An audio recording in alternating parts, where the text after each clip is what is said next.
Hi everyone, my name is Mark Anthony Quereza and I am a criminology student. When people hear that word, they usually think I'm just learning about crimes, fingerprints, and catching people who violated the law, just like on movies or TV shows.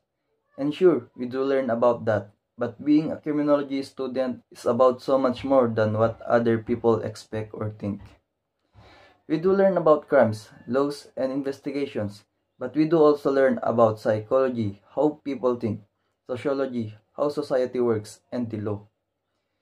A lot of it is about understanding people. We study why people do what they do.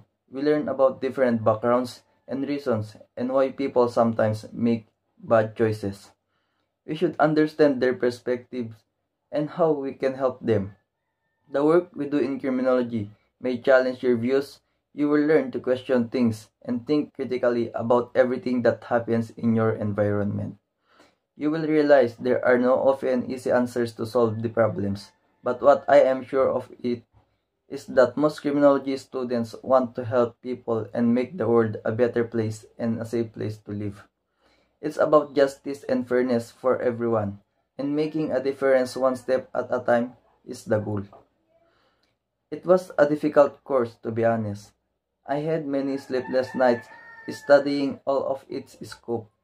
It was hard, but ever since I was a kid, it has been my ideal career, and I'm eagerly pursue it and achieve it. And right now, being a criminology student is challenging, but it is also really rewarding.